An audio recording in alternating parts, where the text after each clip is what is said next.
Welcome back to Sonika's mini vlog. ಇವತ್ತೇನು ಕೆಲಸ ಇಲ್ಲ ಅಂತ ಅಂದ್ಬಿಟ್ಟು ಆರಾಮ ಮನೆ ಇದೆ. ಸಡನ್ನಾಗಿ ಒಂದು ವರ್ಕ್ ಬಂತು ಮಧ್ಯಾಹ್ನದಂಗೆ. ಇಲ್ಲ ಸರ್, ಒಂದು 3 ದಿವಸ ಅಂತೂ ಬಿಸಿ, ಅದಾದ್ಮೇಲೆ ಮಾಡ್ಕೊಡ್ತೀನಿ ಅಂತ ಹೇಳಿದೆ. ಅದಾದ್ಮೇಲೆ ನಮ್ಮ ಚಂದನ ಮರದಲ್ಲಿ ಗಿಡದಲ್ಲಿ ಬಿಡ್ದಿರ ಹಣ್ಣು ಯಾವುದು ಅಂತ ಅಂದ್ಬಿಟ್ಟು ಕೇಳಿ ಫೇಮಸ್ ಆಗಲಿಲ್ಲ. ಅಕ್ಕ ಮಲ್ಲೇಶ್ವರಂ ಒಪ್ಕೊಳ್ಳಿ, ನಾನು ಬರ್ತಾ ಇದ್ದೀನಿ, ಶೂಟ್ ಇದೆ ಅಂತ ಹೇಳಿದ್ಲು. ಸರಿ ಅಂತ ಅಂದ್ಬಿಟ್ಟು ವಿತಿನ್ ಎ ಸೆಕೆಂಡ್ ರೆಡಿಯಾಗಿ ಒಟ್ಟು ರೀಚ್ ಆಗೋಣಷ್ಟು 3:30 ಆಗಿತ್ತು. ನನ್ನ ಪ್ರೊಫೈಲ್ ಚೆನ್ನಾಗಿರಬೇಕು ಅಂದರೆ ಕನ್ಸಿಸ್ಟೆನ್ಸಿ ವೀಡಿಯೋ ಇರಬೇಕು. ಅದು ನಾನು ರಜದಲ್ಲಿ ಇದ್ದಾಗ ಅಷ್ಟೇ ಮಾಡ್ತೀನಿ, ಅದಾದಮೇಲೆ ಮಾಡೋದಕ್ಕೆ ಆಗೋದಿಲ್ಲ, ಏನು ಮಾಡೋಕ್ಕಾಗಲ್ಲ. ಏನಾರು ಮಾಡಬೇಕು ಅಂದರೆ ನಮ್ಮ ಊರಲ್ಲಿ ಇದ್ರೇ ಸಾಧ್ಯ, ಇಲ್ಲ ಅಂದರೆ ಎಲ್ಲ ಇದ್ದು ಇಲ್ದಿರೋ ಥರನೇ ಇರಬೇಕು. ಆಟೋ ರೇಟ್ ತುಂಬ ಜಾಸ್ತಿ ಇತ್ತು ಅಂತ ರಿಸ್ಕ್ ತೊಗೊಂಡು ಬೈಕಲ್ಲೇ ಬಂದೆ. ಜ್ಯುವೆಲ್ರಿ ಪ್ರಮೋಷನ್ ನಾನು ಫಸ್ಟ್ ಟೈಮ್ ಮಾಡ್ತಿರೋದು. ನನ್ನ ಜೊತೆ ಯಾವಾಗಲೂ ಯಾರು ಇರ್ತಿದ್ರು, ಸಿಸ್ಟರ್ಸ್ ಬ್ರದರ್ ಅಂತ ಅಂದ್ಬಿಟ್ಟು. ಅವ್ರು ಯಾರು ಇರಲಿಲ್ಲ. ಸದ್ಯಕ್ಕೆ ನಾನು ಸಿಸ್ಟರ್ ಆಗಿ ಚಂದದ ಸಿಕ್ಕೋದು.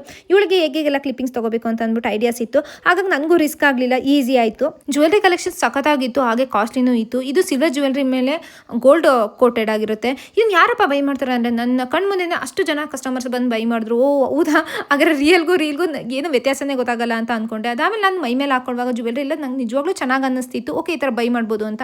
ನನಗೆ ಆಫ್ ಪೇಮೆಂಟ್ ಮಾತಾಡಿದ್ರು. ಇನ್ನು ಆಫ್ ಪೇಮೆಂಟ್ನ ನನಗೆ ವೋಚರಾಗಿ ಕೊಟ್ಟಿದ್ರು. ಸರಿ ಅಂತ ಅಂದ್ಬಿಟ್ಟು ಅದನ್ನು ಬೈ ಮಾಡಬೇಕಿತ್ತಲ್ಲ.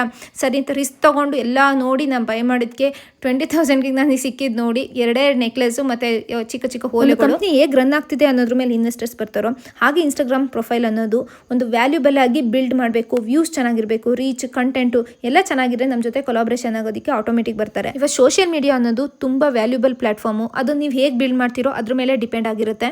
ಪ್ರತಿಯೊಬ್ಬರು ಕಷ್ಟಪಡ್ತಾ ಇರ್ತಾರೆ, ಆದರೆ ಸ್ಕ್ರೀನ್ ಮುಂದೆ ತೋರಿಸ್ಕೊಳಕ್ಕಾಗತ್ತಾ? ಇಲ್ಲ ಅಲ್ವಾ. ಮಧ್ಯಾಹ್ನ ಊಟ ಮಾಡಿರಲಿಲ್ಲ, ರಾತ್ರಿದು ಸೇರಿಬಿಟ್ಟು ಅಲ್ಲೇ ಮೆಸ್ ಇತ್ತು, ಅಲ್ಲೇ ಹೋಗಿ ಬಕ್ಕಾಬಕ್ಷಿ ಥರ ತಿಂದೆ. ಅದಾದಮೇಲೆ ಮತ್ತೆ ಆಟೋ ನೋಡೋದಕ್ಕೆ ಹೋದರೆ ಸಖತ್ ದುಡ್ಡಿತ್ತು. ಆಮೇಲೆ ಮನೇಲಿ ಕೇಳೋರು ಇರ್ತಾರಲ್ಲ, ಇಲ್ಲಮ್ಮ ನೀನು ರಿಸ್ಕ್ ತೊಗೊಳಕ್ಕೆ ಹೋಗ್ಬೇಡ, ದಯವಿಟ್ಟು ನಾನೇ ಪೇ ಮಾಡ್ತೀನಿ ಹೋಗೋ ಆಟೋದಲ್ಲಿ ಅಂದರೆ ಇಲ್ಲ ಒಪ್ಕೊಳ್ಳಿಲ್ಲ. 45% ಬೈಕ್ ಇದೆ, ಏನಕ್ಕೆ ಹಂಗೆ ಹೋಗಬೇಕು ಅಂತ ಅಂದ್ಬಿಟ್ಟು ರಿಸ್ಕ್ ತೊಗೊಂಡು ಬೈಕಲ್ಲಿ ಹೋದರೆ ಮಳೆ ಸ್ಟಾರ್ಟ್ ಆಯಿತು. ಅದಾದಮೇಲೆ ನಮ್ಮ ಮೆಜೆಸ್ಟಿಕ್ಗೆ 9 ಗಂಟೆ ಅಷ್ಟೊಳಗೆ ರೀಚ್ ಆಗಬೇಕಿತ್ತು. ಮನೆಗೆ ಹೋಗಿ ಮಳೆಯಲ್ಲೇ ನೆನ್ಕೊಂಡು ಹೋದೆ. ಸೊ ನೆಕ್ಸ್ಟ್ ವೀಡಿಯೋದಲ್ಲಿ ಸಿಗ್ತೀನಿ. ಎಲ್ಲರಿಗೂ ಟೇಕ್ ಕೇರ್, ಬಾಯ್.